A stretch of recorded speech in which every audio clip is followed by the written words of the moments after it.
Bonjour à toutes et à tous. Vous regardez Actu en 7 sur Walfadjri. Cette semaine a été marquée par la présidentielle du 24 février.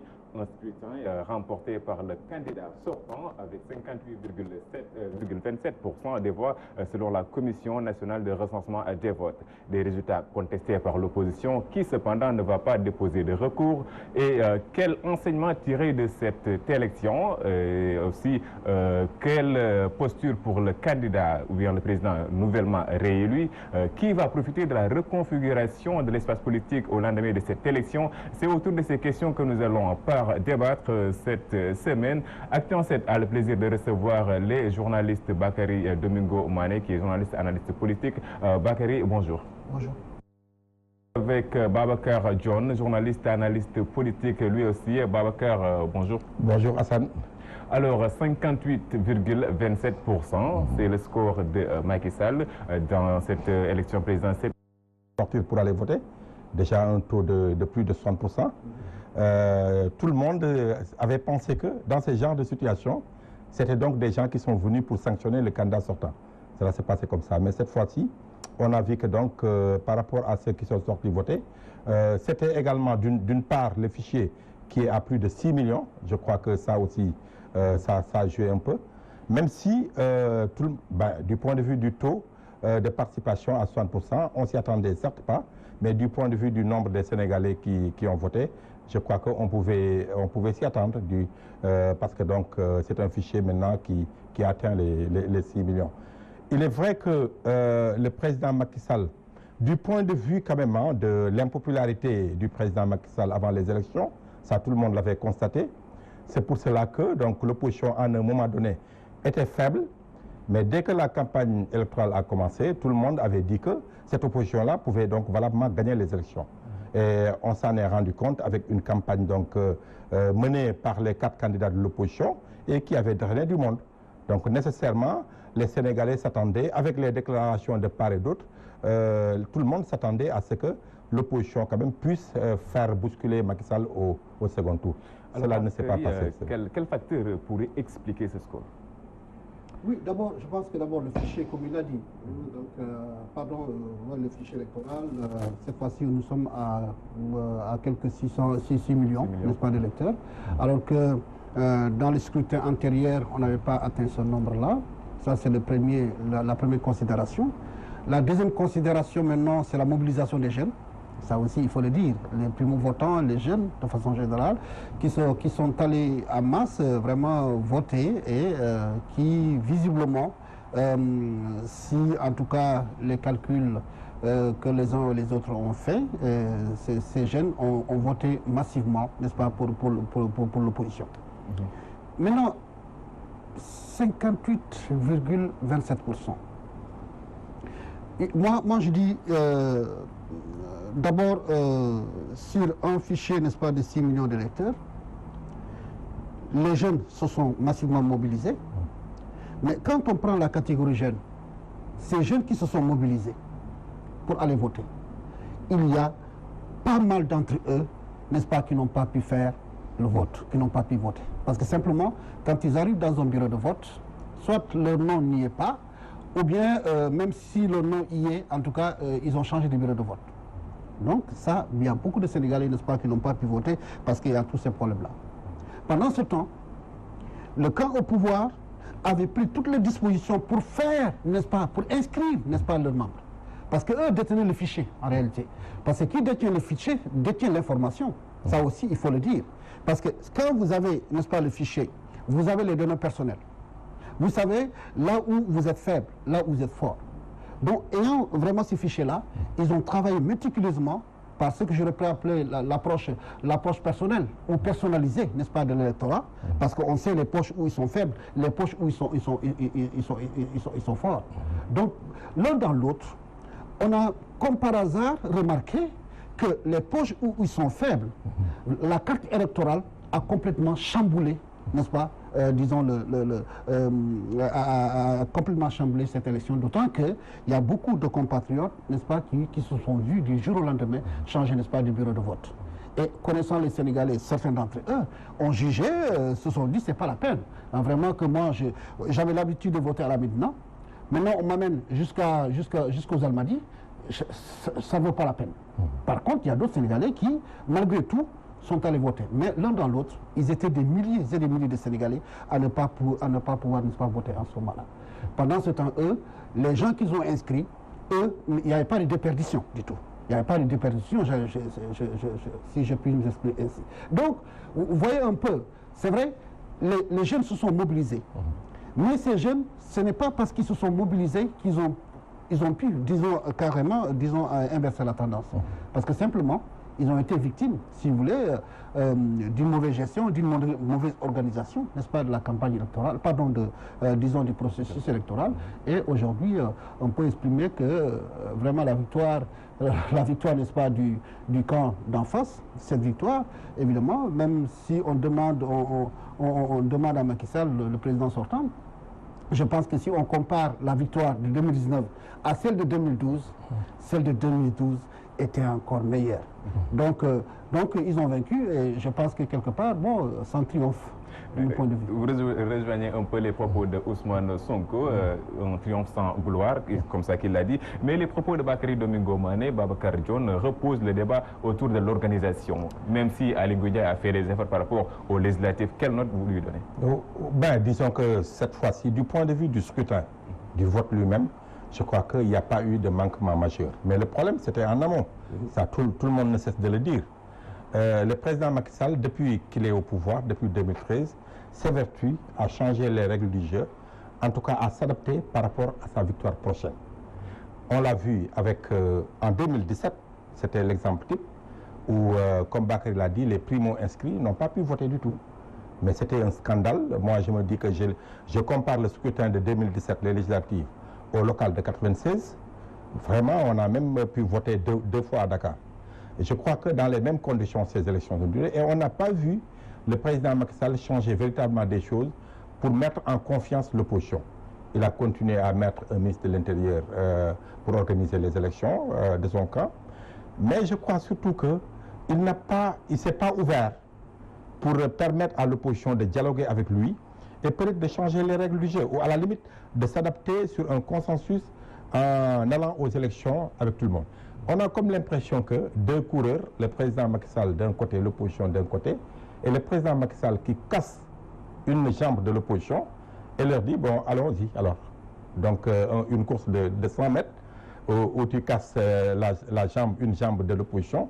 Et dit, donc dans ces conditions-là, c'était presque évident que l'opposition n'allait pas gagner, même si le point de départ était le même, l'arrivée était la même, mais voilà, les conditions de participation de ces élections-là n'étaient pas les mêmes. Et voilà pourquoi l'opposition a été affaiblie depuis le départ. Mais qu'est-ce que l'opposition pouvait faire? Est-ce que l'opposition pouvait empêcher, par exemple, à Macky Sall et Ali Ngoudia de changer les règles du jeu? Le parrainage était là. Qu'est-ce que l'opposition pouvait faire? Il ne pouvait pas boycotter. Ça, il faut que... Non, il n'allait pas boycotter. On a changé les règles du jeu. On a mis des conditions que même le Conseil constitutionnel ne comprenait pas. On a éliminé des candidats. On a incarcéré les deux candidats les plus en vue et peut-être représentatifs. Parce que Khalifa Sall avait pu faire déjà ses preuves avant. Karim Wade avait un parti qui était le second, en tout cas du point de vue de la scène politique nationale. Voilà, donc il s'est mis à jouer sur des choses. Et en 2019, ce n'était qu'exécuter un plan qui avait déjà été mené. Maintenant, est-ce que, c'est vrai, vous avez bien fait de le noter, le fichier électoral. Est-ce qu'on va continuer à voter dans ces mêmes conditions? Est-ce qu'à chaque fois qu'on va dans des élections, c'est pour dénoncer la manière dont le fichier a été fait, a été confectionné? On ne connaît pas le truc. J'étais en train même avant l'émission de dire que mais il faut que les Sénégalais se battent pour que maintenant qu'on puisse voter avec nos pièces d'identité nationale. Comme ça se passe en Europe. Mais moi, je crois que si on permet, la carte d'identité nationale, c'est fait par la police, l'administration et tout ça, on est sûr que ce n'est pas falsifié. Il suffit de falsifier une pièce d'identité ou un passeport du jour au lendemain, en tout cas si tu voyages avec, on t'attrape. Mais de la même manière, est-ce qu'on ne peut pas commencer au Sénégal à voter avec une pièce d'identité nationale? À partir de là, le Dakarois ou le Tambacoundois peut changer de bureau de vote parce que partout, on peut dire que ça c'est une pièce d'identité nationale, on peut te permettre de voter dans une locale ou une autre dès lors que tu as l'âge de voter. Et je crois que le code consensuel de 92, il y a de ces aspects qu'on doit faire évoluer. Et je crois que faire voter les Sénégalais par une pièce d'identité, parce que dès qu'on s'engage dans une élection, on sait qui est plus nanti ou qui n'est pas. Le président Macky Sall, par exemple, a des posters un peu partout. Et je dénonce même cette indiscipline des partisans du président Macky Sall, parce que tu vois dans un coin des posters d'autres candidats de l'opposition qui sont noircis, badigeonnés, mais à côté, il y a 1 mètre, sur 1 mètre, il y a le grand poster du président Macky Sall qui n'est pas touché. Cela veut dire que les militants de l'opposition n'ont pas voulu badigeonner l'affichage de Macky Sall, mais par contre, les gens, ils font des trucs. Et dans d'autres pays européens, mais les affichages sont calculés et à la limite réglementés. On dit au président Macky Sall, tu as 10 affiches sur Dakar. Il dit, tu as 10 affiches sur Dakar. Les autres candidats ont les mêmes nombres d'affiches sur Dakar. Il faut que, par rapport au code consensuel, en tout cas de 91 ou 92, il faut que maintenant les Sénégalais puissent se réorganiser pour que tous ces manquements qu'on note dès qu'on commence une élection, vraiment soit dépassé, quoi. Nous allons reparler de cela tout à l'heure avec les attentes de ce mandat, mais nous reparlons un peu de cette élection. Le constat est que les zones les plus démunies ont voté pour Macky Sall. Quelle analyse? Oui, je pense que on peut l'expliquer par un fait. Lorsque vous affamez quelqu'un, ce quelqu'un-là devient, disons, votre esclave. Disons, ces populations ont été affamées, de façon générale, n'est-ce pas, par les élites politiques de ces pays. Ces populations ont droit, disons, à une vie décente. Parce que simplement, ils paient des impôts, n'est-ce pas, ces habitants-là. Mais à un moment donné, qu'est-ce que nous avons remarqué? Du point de vue vraiment de la gestion, n'est-ce pas, de ces pays-là, nous avons un problème, n'est-ce pas, de transparence, mais en même temps, un problème, n'est-ce pas, de gestion, si vous voulez. L'un dans l'autre. Qu'est-ce qu'il a fait, lui, le président sortant? Il a amené des programmes d'urgence. Par exemple, le PUDC. Le PUDC dans le monde rural, où on a construit, n'est-ce pas, des pistes. Mais ces pistes-là, les gens ne s'interrogent pas. Est-ce qu'il y a vraiment de la qualité? Je peux vous dire que la plupart des pistes, il n'y a pas de qualité. Parce que pourquoi? Ces pistes ont été construites, n'est-ce pas, dans l'urgence.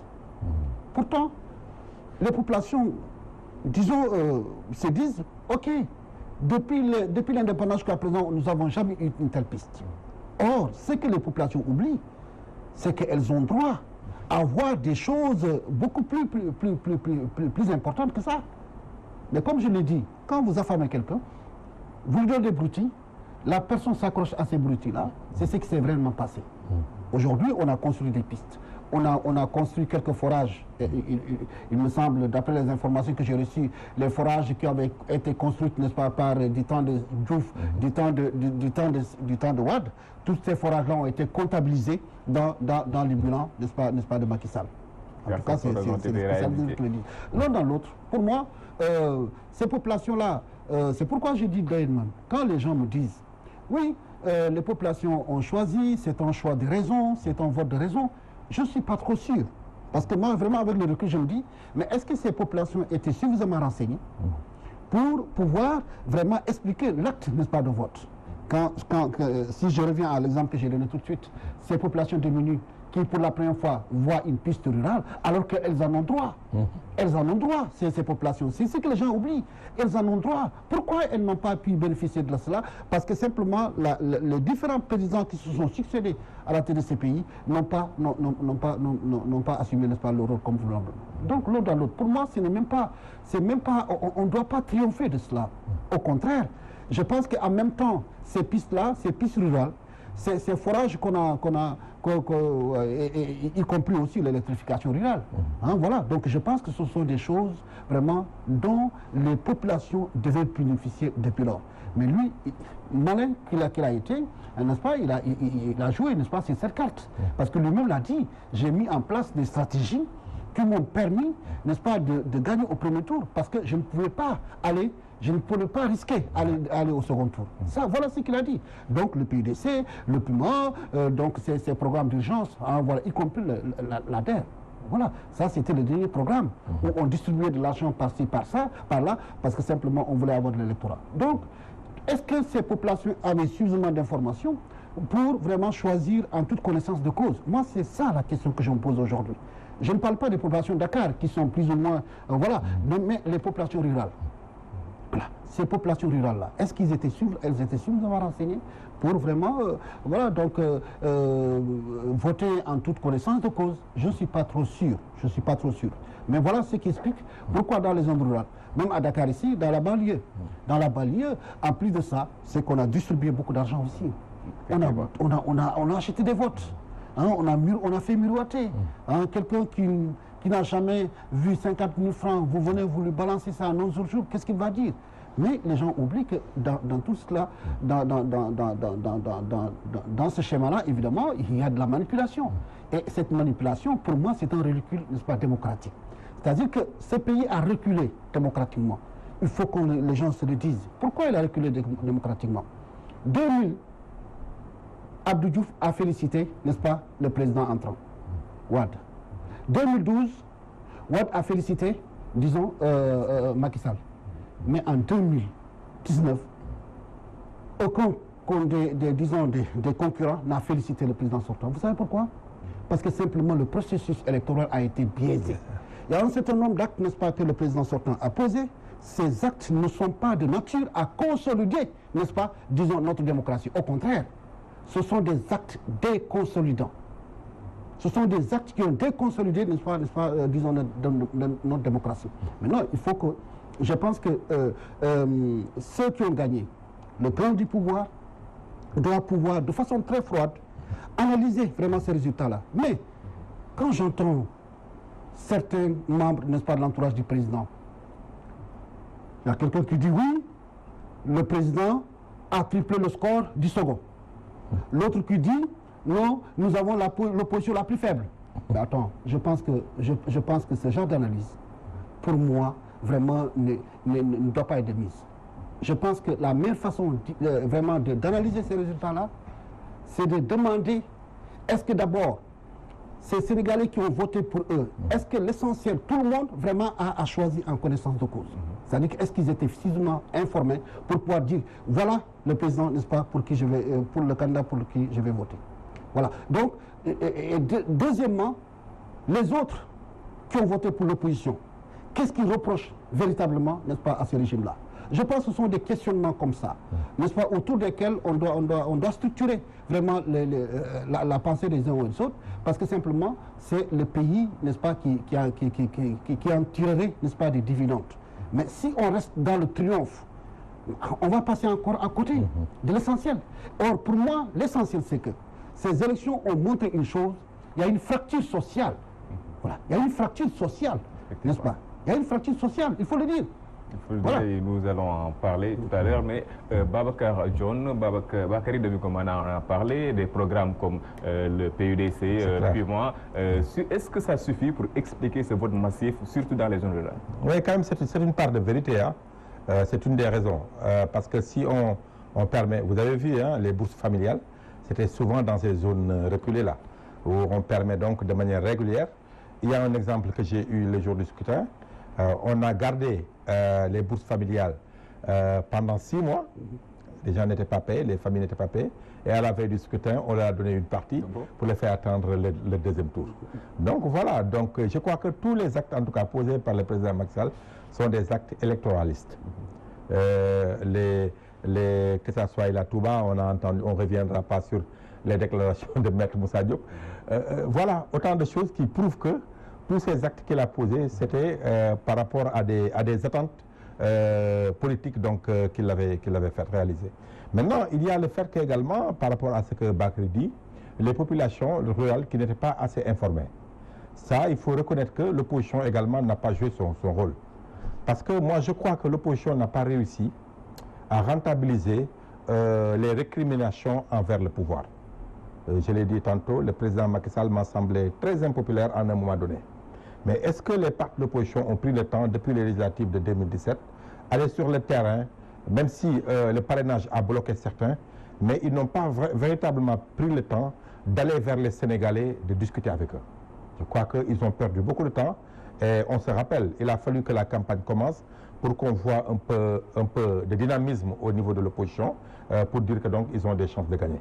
Mais avant, on n'a pas senti la présence de l'opposition au niveau des villages, au niveau des zones reculées, pour sensibiliser les populations sur, c'est vrai, sur ces réalisations, d'autant plus que depuis 2 ans, le camp de l'APR ne parle que de PSE, de PUDC. Donc voilà, donc tout le monde avait compris que leur campagne sera centralisée autour des réalisations, comment on l'appelle, d'électrification rurale, également des pistes qui ont été faites un peu partout. Je crois que l'opposition n'a pas pris le temps de sensibiliser donc les électeurs sur ce genre de situation. L'autre chose également, c'est que, quoi qu'on puisse dire, le président Macky Sall a eu un nombre important d'électeurs qui ont voté pour lui. 2 millions, je crois, et quelques. Parce que, quel que soit par ailleurs les fraudes qui ont eu en amont, ou même du point de vue le jour du scrutin, s'il n'y avait pas des Sénégalais qui ont voté pour lui, cela n'allait pas prospérer.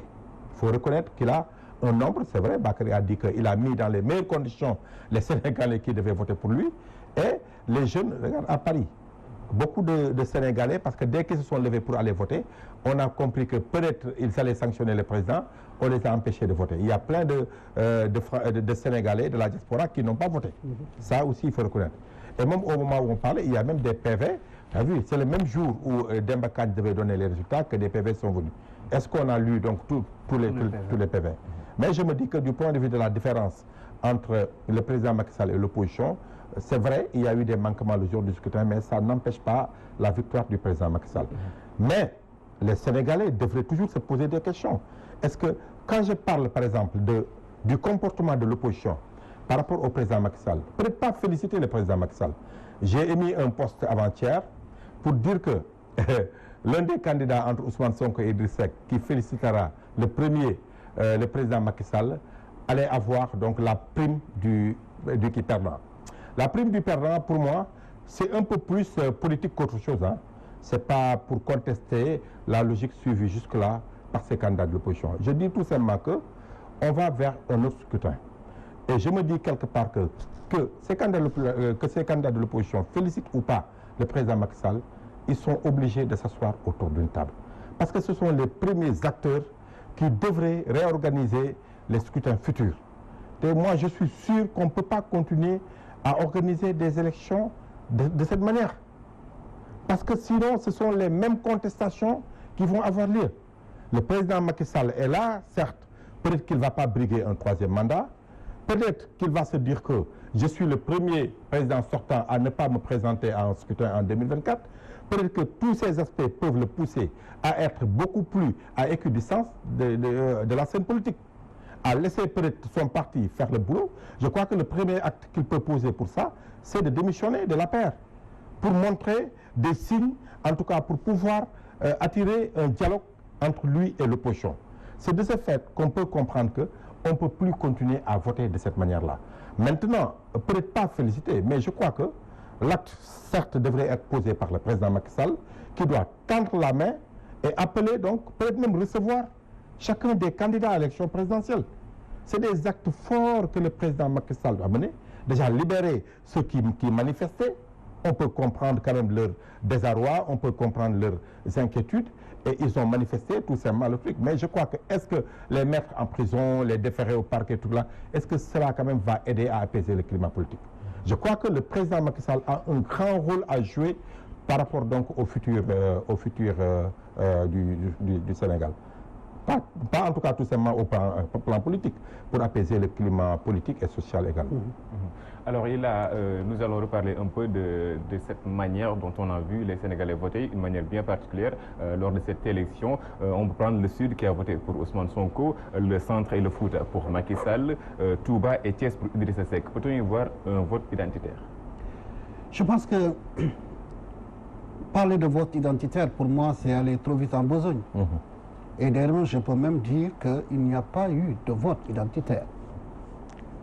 Parce que pour la bonne et simple raison que l'histoire politique de ce pays, la sociologie politique de ce pays, nous ont tous montré que lorsque un candidat est issu d'un terroir, il y a toujours, disons, cette complicité du terroir, n'est-ce pas, à l'accompagner. cela n'a pas commencé avec Sonko, encore moins avec Macky Sall. Cela a commencé depuis Senghor et je ne sais où. Donc, je pense qu'il faut qu'on sache raison garder. Lorsqu'on joue avec les mots, ça devient, n'est-ce pas, quelque chose de très dangereux, dans la mesure où les esprits faibles, entre guillemets, hein, sont peut-être enclins à croire que telle analyse était vraie ou faux. Je pense que si je prends l'exemple du Fouta, l'ancrage du président, son ancrage, c'est vrai qu'il est né à Fatick, mais ses origines, c'est Fouta. Donc, voilà, donc ce sont les enfants de ce terroir-là qui se sont mobilisés autour, n'est-ce pas, d'un des leurs. C'est comme ça qu'il faut voir la chose. Vous prenez le cas de Sonko. Je pense que ce débat même, on a commencé à l'agiter parce que Sonko a gagné à Ziguinchor. Je dis, c'est pas juste. C'est pas juste. Il faut qu'on soit vraiment sérieux dans nos analyses. Parce qu'il y a de ces analyses, de mon point de vue, manquent véritablement, n'est-ce pas, de profondeur. Sonko. Pourquoi les populations de Ziguinchor ont voté pour Sonko? Mais si c'était l'attache, n'est-ce pas, simplement au territoire, si c'était simplement ce vote affectif que les gens brandissent comme pour expliquer vraiment la débâcle, n'est-ce pas, de la paire à Ziguinchor, mais je vous rappelle qu'en 2007, Robert Sagna a été, disons, candidat à la présidentielle. Si on parle d'ancrage d'ailleurs, Robert Sagna a beaucoup plus d'ancrage, n'est-ce pas, que Sonko. Sonko, ce sont ses parents, n'est-ce pas, qui sont originaires de la région. Lui, il est né à Thiès. Mais pourquoi alors les populations de Ziguinchor, en 2007, n'ont pas senti le besoin, n'est-ce pas, de voter pour lui? Même Sédhiou, il a été battu à plate couture à Sédhiou, à Kolda et à Ziguinchor, la région, n'est-ce pas, naturelle de la Casamance.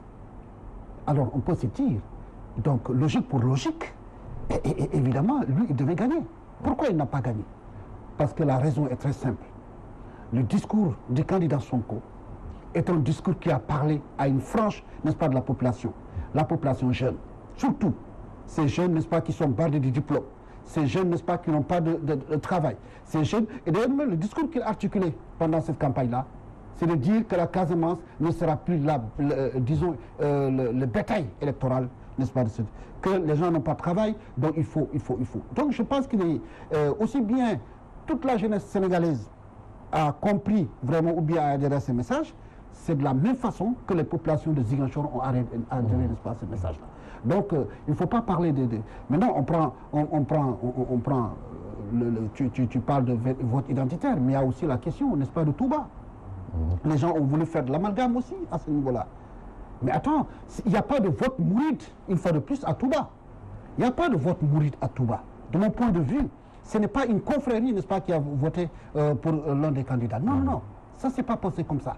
Ce sont des citoyens résidant à Touba qui ont analysé le programme des différents candidats et qui ont jugé bon de voter pour l'un d'entre eux. Jamais le calife n'a donné des consignes de vote. Parce que si le calife avait donné des consignes de vote, là on peut parler, n'est-ce pas, de vote confrérique. Non, il ne faut pas s'amuser avec les concepts. Je pense que, voilà, nous avons des équilibres qui sont encore trop fragiles d'ailleurs. Et ces équilibres, malheureusement, les actes posés par certains hommes politiques qui manipulent, n'est-ce pas, les communautés, ça aussi il faut le dire, c'est une réalité. C'est-à-dire que même si on ne reconnaît pas qu'il y a eu vote identitaire, cela n'exclut pas une chose, c'est qu'il y a certains hommes politiques dans ce pays qui manipulent leur communauté pour leur propre ascension. Et c'est là où vraiment les choses sont dangereuses. Je pense qu'il faut savoir raison garder. Et autant de choses, n'est-ce pas, que le président entrant, pour ne pas dire sortant, hein, donc maintenant qui a été réélu, a vraiment bien réélu, je pense que c'est des chantiers, n'est-ce pas, qu'il doit attaquer. Certainement, on va revenir vraiment sur les chantiers qui l'attendent, mais parmi ces chantiers, évidemment, il faut qu'il ressoude, n'est-ce pas, recolle, n'est-ce pas, les morceaux qui se sont déjà éparpillés. Alors, Babacar Dione, comment expliquer alors les scores d'Idrissa Seck à Touba, mais aussi à Thiès? Mais il y a eu certes un vote affectif hein, qu'on a constaté pour certains leaders, en faveur de certains leaders, mais c'est pas grave, hein, c'est pas dangereux d'ailleurs. Là où ça devient dangereux, quand on utilise, après avoir accédé au pouvoir, quand on utilise ce vote-là pour en faire donc une arme politique, comme peut-être on avait commencé à le voir. Mais que la Casamance se mobilise autour d'Ousmane Sonko, c'est tout à fait normal. Surtout que C'est le seul candidat, moi je l'ai toujours dit et je continue à le dire, avant même que le scrutin, je disais que Ousmane Sonko est le seul candidat depuis qu'on va à des élections présidentielles qui cristallise toute la jeunesse sénégalaise, qui est parvenu du point de vue de son discours de rupture avec ce système, avec les systèmes par exemple qu'on a eu au Sénégal, ce discours de rupture, par exemple des exemples sur le franc CFA, des exemples sur nos rapports avec la France, le colon, sur la métropole. Donc autant de choses qui ont captivé l'attention des jeunes, qu'ils soient à Touba ou partout. Lui-même il a dit, même dans le Fouta, Ousmane Sonko a pu glaner des suffrages. Je crois que même à Saint-Louis également, il est sorti, je crois, deuxième devant Madické, qui est originaire de Saint-Louis. À Touba, il y a deux aspects qu'il faut peut-être prendre en compte. L'un, c'est le PDS qui n'avait pas de candidat. Et Touba, tout le monde le sait, était acquise à la cause de Maître Abdoulaye Wade. Maintenant, il y a certes des raisons. Vous savez, Abdoulaye Wade, en tant que président, en tant que talibé déjà, avait des rapports assez privilégiés avec la communauté mouride, ça il faut le dire. Quelqu'un me disait que Abdoulaye Wade est le premier président à avoir élu un député Mbacké. Ça date longtemps. Parce que tout simplement, je crois que c'était en 93. C'était à partir de Darou Moussi, où il avait un fort taux, en tout cas, de sympathie, qu'il a pu donc commencer à avoir des alliés Mbacké. Et cela, Abdoulaye Wade l'a conservé, ses rapports avec Touba. Mais le PDS également a pu faire de Touba, c'est vrai, qu'on ne peut pas expliquer par les Mourides, mais la localité de Touba, Abdoulaye Wade en a fait un bastion électoral. C'est des électeurs sénégalais qui sont acquis, comme par exemple Macky peut se dire qu'aujourd'hui, à Matam, c'est mon fief électoral, Fatick, c'est mon fief électoral. De la même manière, le PDS a réussi à le faire. Et quand les militants du PDS ont senti qu'ils ne pouvaient pas avoir de candidat, ils n'ont pas attendu Abdoulaye Wade ou une consigne de vote. Tous ceux qui pouvaient aller rallier Macky Sall, ils l'ont fait, mais les autres sont restés et ils ont fait une cause pour Idi. Et ce vote du PDS s'est transféré vers Idi. Donc c'est pour cela, donc Idi, avec ce qu'il a pu avoir, et Pape Diop également, qui a de fortes bases également à Touba, a pu également faire rallier ses suffrages sur Idriss Seck. Ça, on peut le dire ainsi. Maintenant, est-ce que cela s'est passé partout la même chose? Même regardez Tataguine, Maître Issa Sall, qui n'a pas eu beaucoup de voix partout, mais a pu être premier à Tataguine. Parce que ça, c'est le fief. C'est le vote affectif de l'enfant du pays qui est fait. Heureusement que Bakary a bien donné l'exemple de Robert Sagna. Mais Robert Sagna, même comparé à Abdoulaye Baldé, dont on disait qu'il n'est pas peut-être de l'ethnie majoritaire de Ziguinchor, mais quand il est venu, parce que Ziguinchor également c'est un melting pot, même la Casamance c'est le melting pot. Autant les Diola sont là-bas, les Sossé, les Poulards, et finalement ça se centralise. Mais quand les gens aussi sentent que le pouvoir n'a pas fait beaucoup de choses, n'a pas réalisé beaucoup de choses dans leur localité, mais parfois aussi ils sont obligés de se rabattre sur un candidat de leur choix, qu'il soit originaire de la région ou pas, pour changer les choses. Et tout le monde sait qu'en dehors de peut-être le pont de Farefenni qui a été réalisé par la Gambie, mais j'ai l'impression que les Casamassés ne sont pas tombés dans le piège du pouvoir, mais ils n'ont pas voté pour le président Macky Sall. Là-bas à Bignona, mais Mamadou Lamine Keïta est là-bas, il est, je crois, maire même jusqu'à présent. Il est originaire de la localité. Mais les gens parfois ont tendance à voter utile. À un moment donné du scrutin, les gens se sont dit que pour changer, pour l'alternance, il faut juste deux choix. C'est soit pour Idriss Seck, soit pour Ousmane Sonko.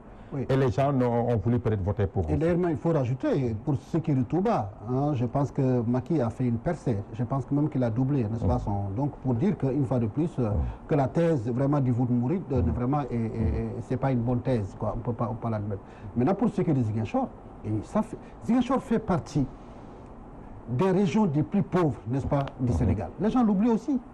C'est-à-dire que les politiciens, ou j'allais dire les politiciens professionnels, eux, ils peuvent dire ce qu'ils veulent. Mais la réalité du terrain est là. La réalité du terrain est là. C'est une région où du moins, les régions de la Casamance, n'est-ce pas, naturelle, c'est une région vraiment délaissée. à partir de ce moment-là, les jeunes, n'est-ce pas, qui sont en train d'arriver, les primo-votants, parce que de plus en plus, vraiment, il y a une masse critique, n'est-ce pas, des jeunes, des étudiants, des élèves. C'est cette masse critique-là, n'est-ce pas, qui a pesé vraiment sur la balance. Évidemment, les personnes du 3e âge sont restées arrimées, toujours, disons, peut-être au vote du terrain du pouvoir. C'est pourquoi, d'ailleurs, les gens l'oublient. Mais Macky Sall a eu, parce qu'il est arrivé à deuxième position à Ziguinchor.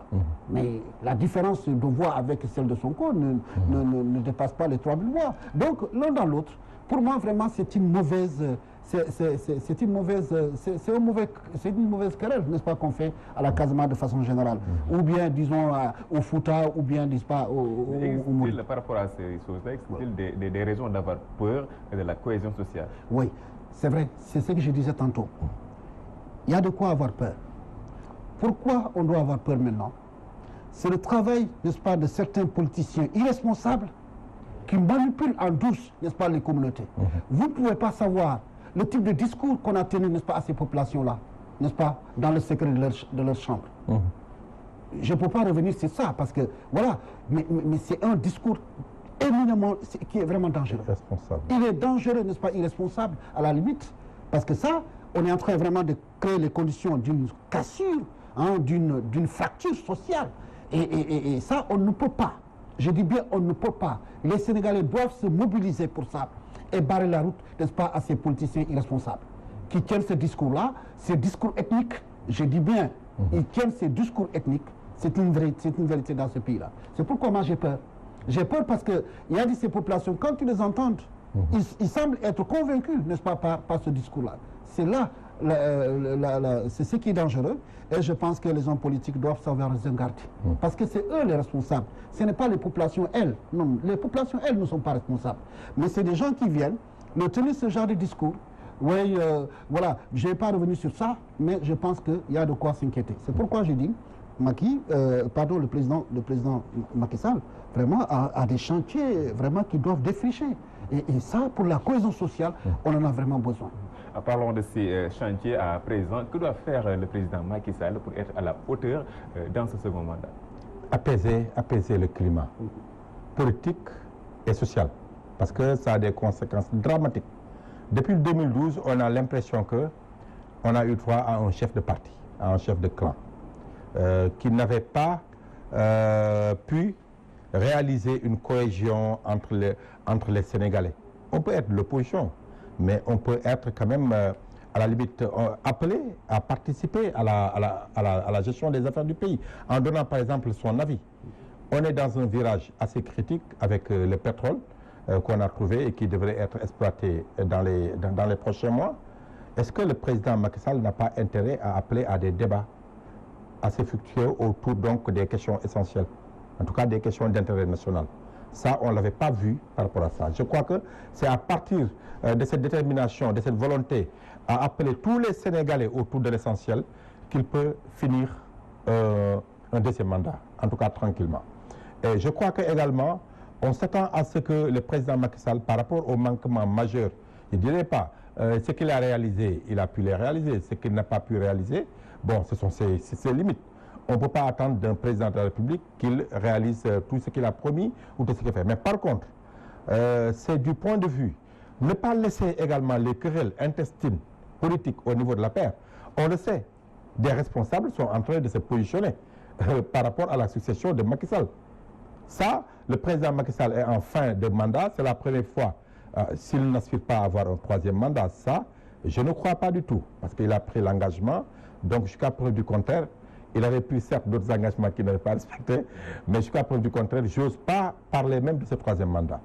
Aujourd'hui, il lui reste un mandat à finir. Mais en tant que chef d'État, il devrait être, comme je le dis souvent avec licence, de ce qui se passe au niveau de l'APR. Peut-être même démissionner de l'APR et laisser libre cours aux ambitions politiques au niveau de son parti, mais que ça ne se reflète pas sur sa gestion.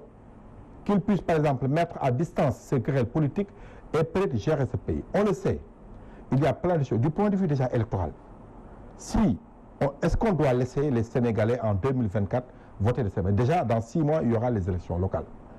Avec toutes ces querelles, on le connaît dans les localités, dans les circonscriptions électorales. dans les collectivités locales. Est-ce que le président Macky Sall va continuer à laisser les Sénégalais continuer à se battre autour de questions électorales? Je crois qu'il doit appeler, dès qu'il prendra service, les Sénégalais, les partis politiques, la société civile, les syndicats peut-être, discuter et prendre en compte toutes les récriminations de ces composantes assez importantes de la société. Et peut-être faire ce qu'il peut faire, mais ce qu'il ne peut pas faire, donc qu'il puisse leur dire clairement qu'il ne peut pas le faire. Mais déjà, on s'attend vraiment réellement à ce qu'il appelle, ça va le grandir, ça va l'élever. D'appeler par exemple tous ces 4 candidats de l'opposition autour d'une table, même si ce n'est pas peut-être les rencontrer en commun, ils peuvent valablement rencontrer chacun d'entre eux, discuter avec eux et peut-être préparer les échéances futures. Parce qu'on l'a vu, c'est à partir de ces querelles politiques-là qu'on est en train de redouter pour la cohésion sociale du pays. Alors, discuter, appeler au dialogue, c'est ce que le président doit faire selon Babacar John. Mais a-t-il les moyens de réunir autour de lui? Il a toutes les cartes en main, parce qu'il est le président de la République. C'est le seul Sénégalais perché là-haut et qui titille, n'est-ce pas, les étoiles. La posture où il se trouve, personne d'autre n'a cette posture. Donc, il a toutes les cartes en main. Il suffit simplement d'avoir la volonté. Je parle de volonté, mais j'associe à cette volonté-là quoi? La sincérité. C'est-à-dire qu'une chose est d'appeler au dialogue. Autre chose, vraiment, c'est de croire. Et de croire vraiment à ce pourquoi, n'est-ce pas, nous avons convoqué les gens. Donc, l'un dans l'autre, pour moi, ce chantier démocratique, parce qu'il faut le dire, notre démocratie, pour moi, de mon point de vue, a reculé sur un certain nombre de points. D'abord, du point de vue des libertés, ça on l'a vu, je donne juste un exemple.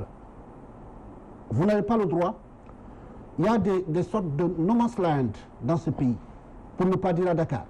Il y a des lieux où vous ne pouvez pas manifester, même si la Constitution, n'est-ce pas, vous donne, parce que simplement un décret, quelqu'un a osé signer un décret, n'est-ce pas, pour interdire l'accès des Sénégalais là-bas. Voilà, l'arrêter. Je prends l'exemple de quoi? De la marche.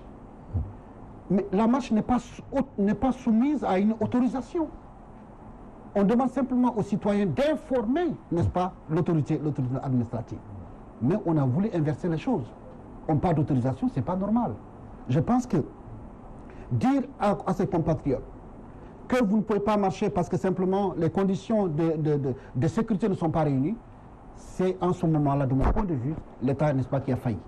Il a failli dans la mesure où c'est lui qui devait mettre à disposition, n'est-ce pas, les forces de l'ordre qui encadrent. Et l'histoire a montré que chaque fois qu'une marche a été encadrée, ça s'est très bien passé. Ouais. Donc, à ce niveau-là, je constate simplement qu'il y a beaucoup de marches, n'est-ce pas, qui n'ont pas été autorisées. Et là, vraiment, pour moi, c'est un recul carrément démocratique.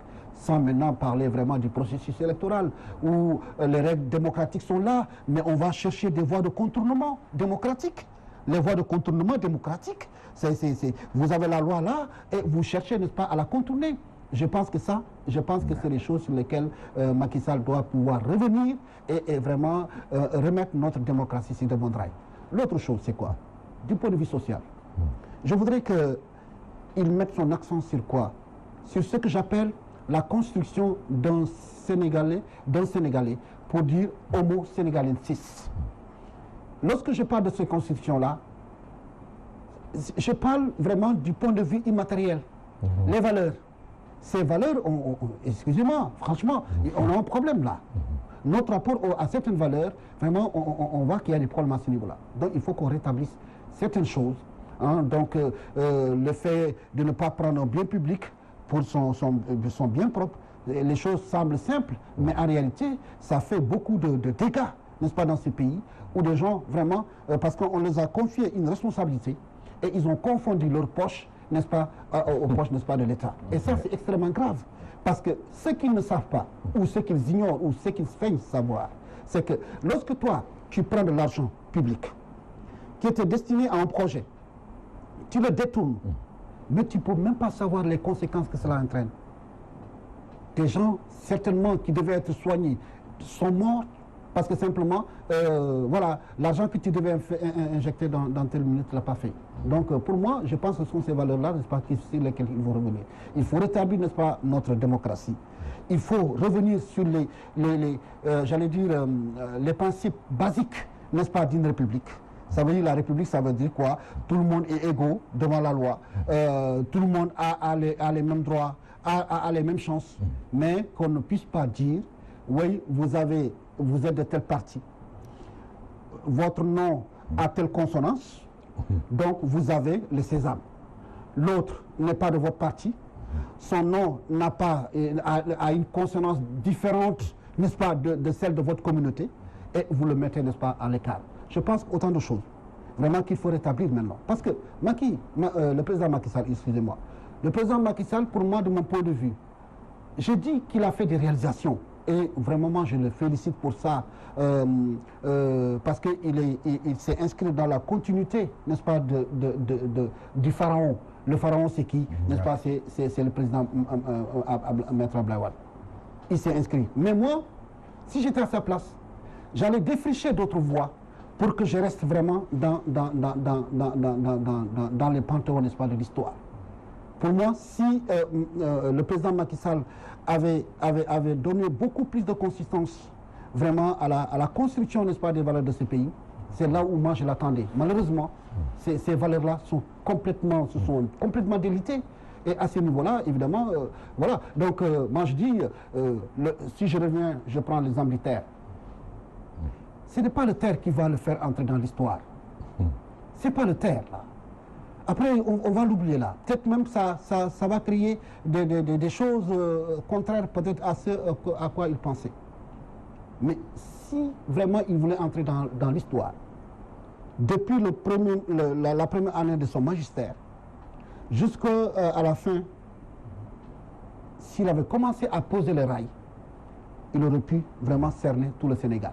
C'est ça qui allait le faire entrer dans l'histoire.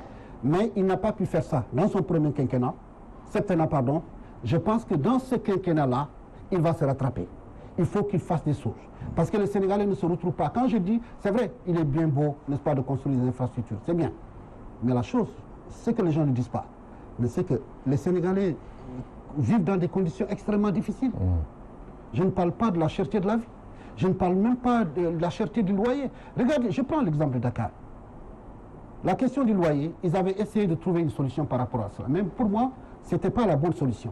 La preuve, ça a eu l'effet contraire. C'est-à-dire que des propriétaires de maisons ont triplé, voire même quadruplé, n'est-ce pas, le prix du loyer. Parce qu'en amont, il n'y avait pas ce travail, n'est-ce pas, que l'État devait faire. Je pense qu'il va se rattraper sur ce plan-là. Parce qu'aujourd'hui, ce qui crève, n'est-ce pas, le budget, n'est-ce pas, des familles, c'est essentiellement, n'est-ce pas, le loyer à Dakar. Et ça coûte extrêmement cher. Ouais. On attend que le président, sur ce plan-là, vraiment prenne le taureau par les cornes et règle définitivement ce problème-là. Je voudrais ajouter à cela, et puis on peut même à la limite essayer de synthétiser ce qu'il a dit en pensant un peu à deux mots: équité, justice. Équité, parce que tu ne peux pas quand même se cacher derrière la reddition des comptes, ressusciter la CREI pour ne mettre en prison que tes adversaires politiques. Voilà. Aujourd'hui, tout le monde sait que c'est des raisons politiques qui ont motivé l'incarcération de Khalifa Sall. C'est clair et net. Le président Macky Sall le sait.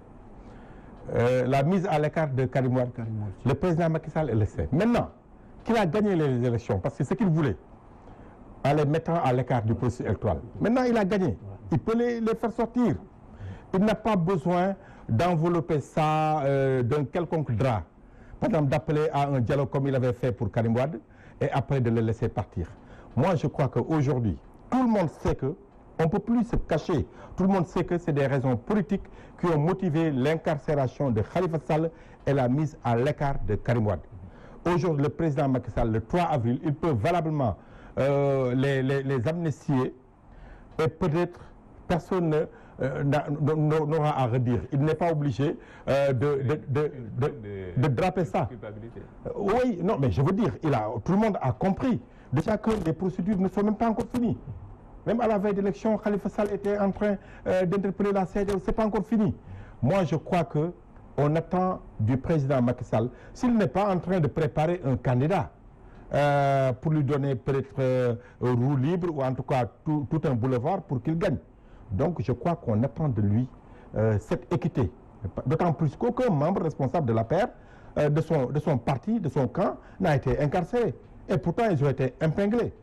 Je crois que tout le monde, tous les Sénégalais savent que ce sont des raisons politiques qui ont motivé ces contentieux judiciaires. Voilà. D'ailleurs même, pour embrayer carrément dans... Voilà. Aujourd'hui, des partisans d'Idrissa Seck, dont des femmes, des jeunes, ont été arrêtés. Voilà, je pense qu'il faut d'abord aller... Il faut poser des actes, n'est-ce pas, qui sont susceptibles de créer les conditions d'un apaisement. Et d'ailleurs, quand Babacar parle de féliciter le président, j'ai dit peut-être les opposants sont dans leur logique parce que vraiment ils contestent les résultats. Par contre, je pense que le peuple sénégalais doit féliciter, n'est-ce pas, ces opposants-là. Ouais. Pour leur grandeur. Parce qu'ils auraient pu, par un simple discours, mettre ce pays à feu et à sang. Je pense qu'ils ont été trop responsables. Ils ont été responsables. Et je pense que là, en ce moment-là, ils ont besoin d'être félicités. Hein, voilà, donc, le khalife général des Mourides aussi, hein, le khalife général des Mourides, qui a reçu déjà hier Idriss Seck et Madické Niang, déjà on a compris une décrispation. Je crois qu'on est dans cette logique et voilà. Je voulais qu'on termine avec cette question, parlant toujours de la politique, lors de ce mandat, de ce quinquennat du président de la République, doit-il se séparer de certains faucons et transhumants? Mais s'il veut consolider la paix, Aujourd'hui, je crois que le président Macky Sall, il y avait des gens, des faucons comme tu les appelles, des extrémistes, qui ont entaché vraiment ce règne de Macky Sall. Peut-être qu'il en avait besoin, peut-être pour mener un certain nombre de combats. Mais aujourd'hui, qu'il veut sortir par la grande porte, qu'il veut vraiment s'élever au-dessus de la mêlée politique, je crois qu'il a intérêt à choisir des gens qui apaisent le climat. Et peut-être à préparer un peu donc la fin, son départ d'ici 2024. Par rapport à ces transhumants? Oui, pour moi, il ne doit même plus être victime, disons, des coalitions. Parce que la gestion du président Macky Sall, qu'est-ce qu'on a remarqué? Il y a des alliés qui ont occupé des portefeuilles ministériels. Mais tout le monde sait que ces gens ne font pas le poids dans leur ministère. Mais il les a laissés là-bas. Il les a laissés là-bas. Donc, certainement pour gérer cette situation-là, maintenant qu'il est élu, je pense qu'il doit chercher, il doit mettre en avant l'intérêt du Sénégal. C'est de partir de ces gens-là. Parce qu'il y a suffisamment d'expertise dans ce pays pour faire avancer, n'est-ce pas, disons, le Sénégal. Mais maintenant, voilà quoi, donc les transhumants, tous les autres, je pense qu'aujourd'hui, il y a les coups de franche, il y a les coups de franche, vraiment de servir le Sénégal maintenant. Voilà. Donc, le président de la République est libre de ses choix. Ce sont les propos de nos analystes Bakary Domingo Mané. Merci d'avoir répondu à notre invitation. C'est moi. Merci à vous aussi, Babacar John, d'avoir répondu à notre invitation. Merci, Hassan. Un grand merci à vous, amis téléspectateurs, pour la fidélité à Walfadjri. Merci à Moulfal qui a assuré la partie technique. Excellente suite de programme à toutes et à tous.